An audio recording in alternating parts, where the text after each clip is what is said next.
नमस्कार दोस्तों। मैंने कल कहा था मोदी का विकल्प नहीं, बिल्कुल नहीं, कभी नहीं चाहिए। हमें तो गांधी नेहरू का विकल्प चाहिए। हमें राहुल गांधी चाहिए। हमें मोदी का विकल्प नहीं चाहिए। क्यों नहीं चाहिए, इसके पीछे वजह बात कर लेता हूं। आपको याद होगा पिछले साल 15 जनवरी को, यानी 15 जनवरी 2025 को राहुल गांधी ने कहा था कि भारत में जो पूरी व्यवस्था है आज, उसमें लड़ाई सिर्फ बीजेपी आरएसएस से नहीं है। अब लड़ाई इस देश में हमारी उस इंडिया स्टेट से है, जिसे बड़ी मुश्किलों से सब कुछ सेक्रीफाइस करके बनाया गया था। अब उससे भी लड़ना पड़ेगा। जी, आप कहेंगे इंडिया स्टेट से, यही बात लोगों ने कुछ ने सोची।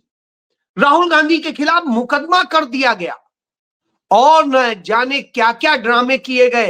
एक ने तो ऐसा मुकदमा किया कि वो दूध दूह रहा था भैंस का, और यह सुनते ही वो मानसिक रूप से परेशान हो गया। दूध की बाल्टी गिर गई, उसके 200 रुपए का दूध बर्बाद हो गया। इसको लेके उसने मुकदमा कर दिया था।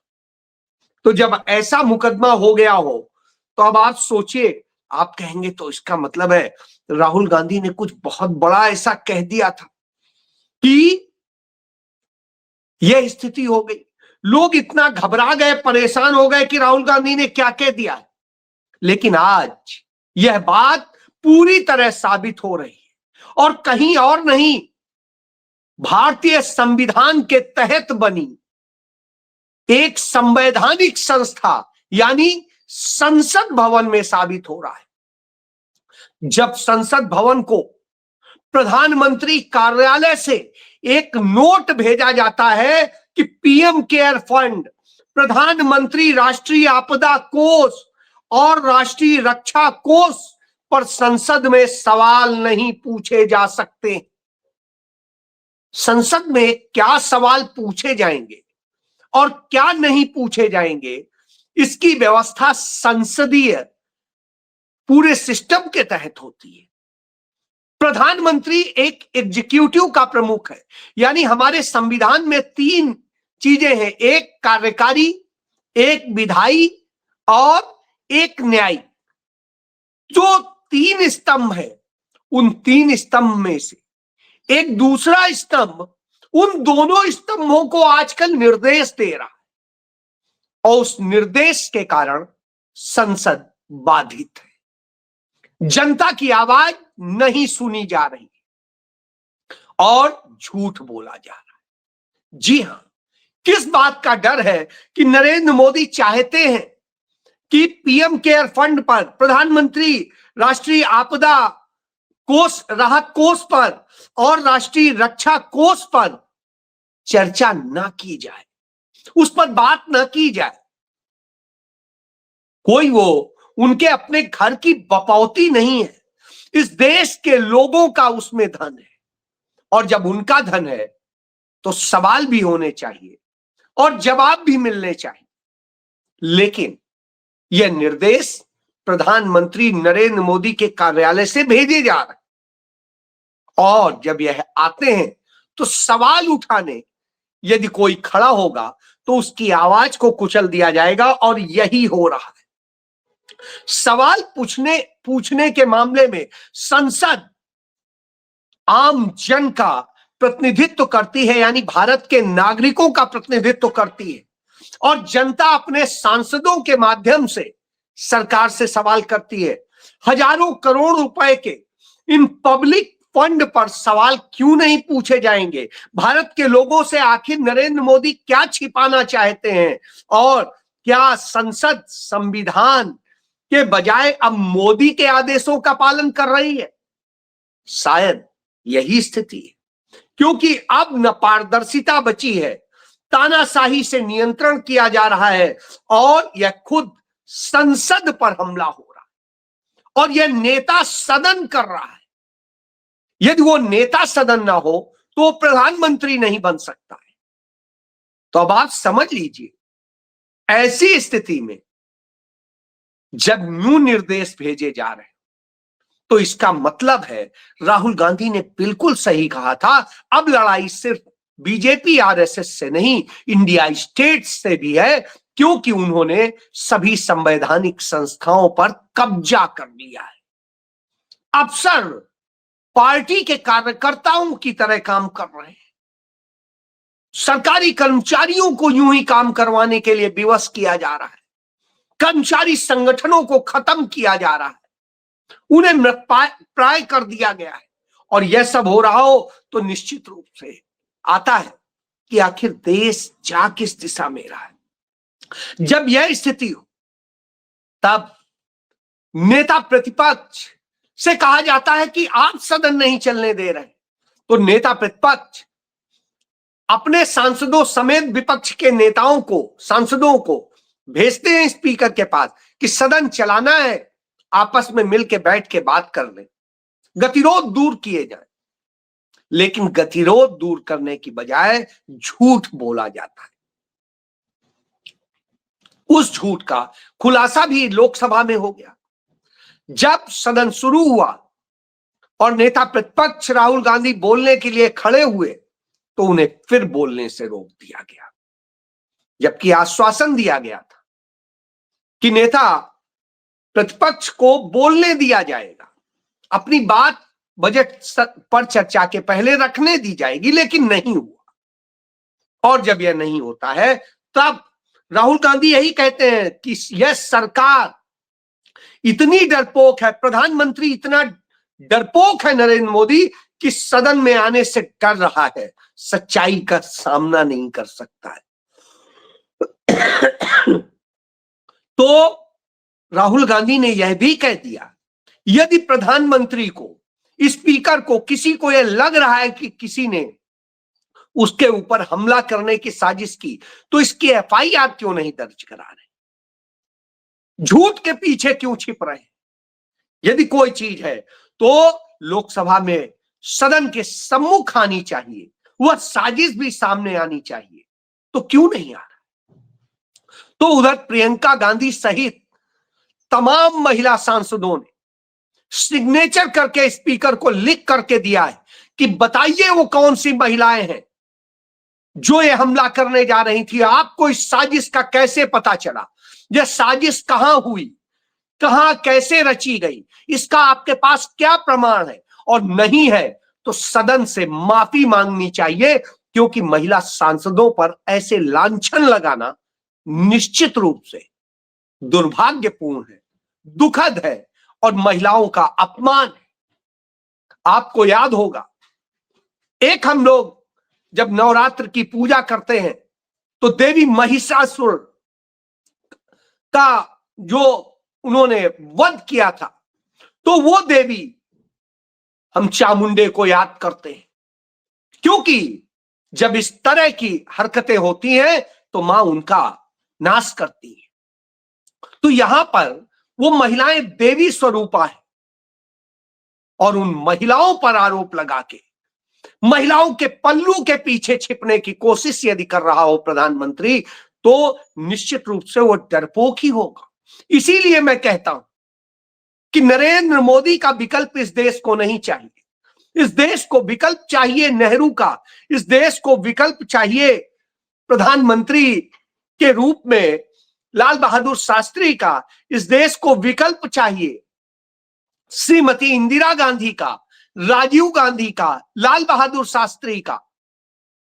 इस देश को विकल्प नहीं चाहिए नरेंद्र मोदी का। जी हां, हमें उनके विकल्प चाहिए, हमें गांधी के विचारों के विकल्प चाहिए।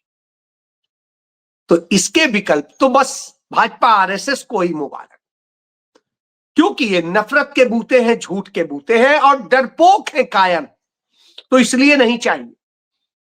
असंवैधानिक तरह से पक्षपातपूर्ण ढंग से संसद या सरकार चलाना चाहती है और स्पीकर चलाने के लिए बाध्य है, तो इसका मतलब कितना डरा हुआ सरकार, प्रशासन, संविधान, सबको इन्होंने क्रश कर दिया है। और जब यह किया हो तो कुछ भी है। राहुल गांधी ने यह भी कहा, एक व्यक्ति तुच्छ सी बातें लेके आ जाता है, कुछ उपन्यास, कुछ किताबें लेके आ जाता है जो सर्टिफाई भी नहीं है, और ऐसी किताबों के बीते कुछ भी अनर्गल घिनौने आरोप लगाता है तो उस पर संसद में चलने दिया जाता है, चर्चा होती रहती है। लेकिन जहां सच बोला जाता है, जहां एक सच्ची किताब, भारत के एक महान योद्धा, सेनाध्यक्ष की किताब पर बात करने की बात आती है, तो उस पर कहते हैं पब्लिश नहीं हुआ, और जब पब्लिश किताब लेके आ जाते हैं तो आवाज नहीं निकलती है। जब इतना डर हो तो आखिर ये सरकार इतनी डर क्यों रही है? ये डरी हुई, कांपती हुई सरकार आखिर बताना क्या चाहती है? कि इस देश का प्रधानमंत्री कायर है? निश्चित रूप से सदन से तो यही प्रतीत होता है। और राहुल गांधी ने कहा, जो हमारे सदस्य न्याय की बात कर रहे थे, सच की बात कर रहे थे, उन्हें जो सस्पेंड किया गया है उस पर भी बात होनी चाहिए। क्यों किया है? क्या आरोप? उन्होंने कुछ ऐसा नहीं किया जो संवैधानिक गरिमा के खिलाफ। और इसका सबसे बड़ा उदाहरण 2004 मिलता है, जब डॉक्टर मनमोहन सिंह नेता सदन थे, बोल रहे थे। उस समय जाकर के तमाम सारे भाजपा के 11 सांसदों ने उनके सामने खड़े हो गए, कागज भी फाड़े, शोर भी मचाया, नारे भी लगाए, जाने क्या क्या कहा। लेकिन उन्होंने कभी नहीं कहा कि वो डर गए। वो सदन से भागे नहीं थे, अपना भाषण देते रहे थे। लेकिन नरेंद्र मोदी तो भाषण ही देने नहीं आए, सदन के बाहर से ही भाग गया। तो स्वाभाविक सी बात है, इस पर बात होनी चाहिए कि डर किस बात का था। महिलाओं से डर रहे, तो अब आप सोचिए, उधर ट्रंप से डर रहे, उधर पुतिन से डर रहे हैं, उधर जिनपिंग से डर रहे हैं, उधर शरीफ से डर रहे हैं, उधर बांग्लादेश से भी कुछ नहीं बोल पाते। तो कौन ऐसा है जिससे ये नहीं डरता है? देश के बाहर डरता है, देश के अंदर डरता है, अब तो संसद के अंदर, सदन के अंदर भी डरने लगा, जो इतनी सुरक्षा में है, जिसका वो खुद नेता है, जिसका संरक्षक स्पीकर है, तो वहां डर रहा है। तो फिर सवाल तो उठेगा, और सवाल उठना भी चाहिए। उधर अमेरिका में एप्स्टीन फाइल लगातार खुलती जा रही है, सब कुछ होता जा रहा है, तमाम सारे लोग बेनकाब हो रहे हैं। और जब यह सब हो रहा है, नरेंद्र मोदी सरेंडर किए हुए हैं, तो उसी वक्त में दुनिया के 10 देशों में 80 से ज्यादा बड़े कद्दावर पदों पर बैठे लोग इस्तीफा दे चुके हैं। लेकिन यहां नैतिकता नाम की कोई चीज नहीं। वैसे तो खुद कह ही चुके हैं राजनाथ सिंह कि उनके यहां इस्तीफे नहीं होते, इसलिए इस्तीफे का तो कोई मतलब नहीं है। लेकिन कम से कम जांच ही अनाउंस करते, तो जांच भी नहीं करवाने को तैयार है। जांच तो उन्होंने राफेल की भी नहीं कराई। राफेल डील के मामले में सुप्रीम कोर्ट में कहा था उसकी फाइल चोरी हो गई। अब सरकार की इतनी भारी सुरक्षा से, रक्षा मंत्रालय से यदि फाइल चोरी हो जाती है, तो फिर तो देश में कुछ सुरक्षित नहीं है। जी हां, बिल्कुल नहीं है। और ये खेल यही नहीं रुकते, इससे आगे भी चलते हैं। ये देश के विरोधी हैं और उसके लिए भी काम करते हैं, तो यह भी हमें देखने को मिलता है। और ऐसे भी तमाम जो उदाहरण मिलते हैं, वो हमें बताते हैं कि किस तरह से नरेंद्र मोदी और उनके लोग डरे हुए हैं, कायर हैं। तो उसके भी उदाहरण आपको दिखाता हूं। एक ये तस्वीर देखिए, यह तस्वीर है मोहन भागवत की। मोहन भागवत के साथ में जो लोग बैठे हुए हैं उनके बारे में जान लीजिए। एक भारत का बहुत बड़ा दुश्मन था, पाकिस्तानी सेना का पायलट था। 1965 की लड़ाई के दौरान वो अपने विमान से भारत को बहुत नुकसान उसने पहुंचाया था, उसका बेटा है ये। और ये अदनान सामी, इसके साथ में मोहन भागवत मोहब्बत की दुकान लगा रहे हैं, और उस मोहब्बत की दुकान में उनके साथ शिल्पा शेट्टी भी है। वही शिल्पा शेट्टी जो जिनका पति छोटी छोटी बच्चियों के यौन शोषण की पोर्न फिल्म बनाने के मामले में फंसा हुआ है। अब आप सोचिए, ये लोग ऐसे ही दागदार लोगों के साथ में खुश होते हैं, और ये खुशी यही होती तो हम कहते। एक और नरेंद्र मोदी का बयान दिखा देता हूं, ये देख लीजिए। वो कहते हैं कि जो मलेशिया का प्रधानमंत्री है, जो अनवर इब्राहिम, वो उनका जो प्रधानमंत्री बनने के पहले का बहुत अच्छा दोस्त है। उन्होंने जो शब्द कहे, शब्द से कहता हूं, अनवर इब्राहिम और मैं तब के दोस्त हैं जब वे मलेशिया के प्रधानमंत्री भी नहीं बने थे। तो जब वो नहीं बने थे तो नरेंद्र मोदी भी नहीं बने। अब आप सोचिए, तब के दोस्त हैं।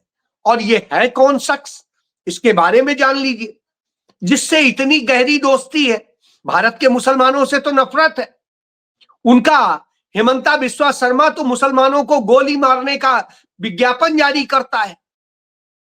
तो साहब, ऐसी स्थिति में नरेंद्र मोदी को कि इनसे इतनी गहरी दोस्ती क्यों है? ये है कौन? यह बताया जाता है समलैंगिक। 2 बार ये जेल गया है, और इस पर आरोप है कि अप्राकृतिक तरीके से वो ये अपराध करता था, यौन अपराध करता था। 1998 में उसने अपने ड्राइवर सहित अन्य कई पुरुषों के साथ में अनैतिक संबंध बनाए, अप्राकृतिक संबंध बनाए। उसमें इसे 9 साल की सजा हुई थी। हालांकि 2004 में सुप्रीम कोर्ट से इसकी सजा कम हो गई और ये रिलीज हो गया। फिर 2008 में इसने अपने पुराने सहयोगी के साथ में इस तरह से अप्राकृतिक यौन संबंध बनाए, और बलपूर्वक उसने जो जिसे रेप कह सकते हैं, और वो जब बनाए और उस तरह के संबंध किए, उस मामले में 2014 में इसे 5 साल की सजा हुई। मगर 2018 में नई सरकार बनने पर राजा ने इसे क्षमादान दे दिया और रिहा कर दिया। खैर, अब वो नरेंद्र मोदी का दोस्त है।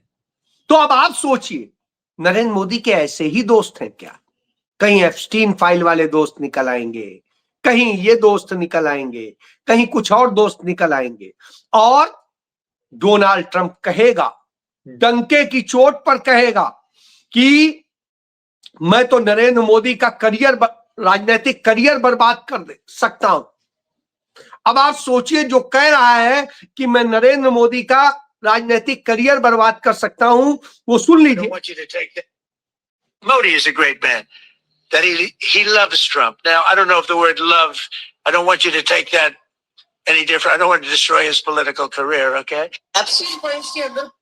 अब आप सोचिए, वो कह रहा है नरेंद्र मोदी बड़ा ग्रेट मैन है, मेरे अच्छे दोस्त हैं, लेकिन मैं उनका राजनीतिक करियर बर्बाद कर सकता हूं, मगर मैं ऐसा करना नहीं चाहता हूं। क्यों? क्योंकि वो मेरे दोस्त हैं और मेरी बात मानते हैं। तो जब उसकी बात इसीलिए मान रहे हैं क्योंकि क्या ऐसा है कि वो इनका करियर बर्बाद कर सकता है? ये मैं नहीं कह रहा हूं, डोनाल्ड ट्रंप कह रहा है। नरेंद्र मोदी के, उनकी भारतीय जनता पार्टी के, आरएसएस के किसी के मुंह से एक शब्द सुना हो तो बता दीजिए। उनके नेता, मंत्री, भक्त कोई बोल पा रहा हो बता दीजिए। नहीं बोल पाएंगे, क्योंकि वो जानते हैं डोनाल्ड ट्रंप के पास में कौन सा ऐसा राज है जिसके कारण नरेंद्र मोदी कांप रहे हैं। जी हां, यहां ताकत दिखाते हैं उन पर जो लोग सच्चे लोकतंत्र पर भरोसा करते हैं, और जो खुद लोकतंत्र को डिस्ट्रॉय कर रहा है, और इस तरह से वो कांपता है डोनाल्ड ट्रंप के आगे। जी, यह सब। इसलिए हमें ऐसा कोई विकल्प नहीं चाहिए। बिल्कुल नहीं चाहिए। जी हाँ, जय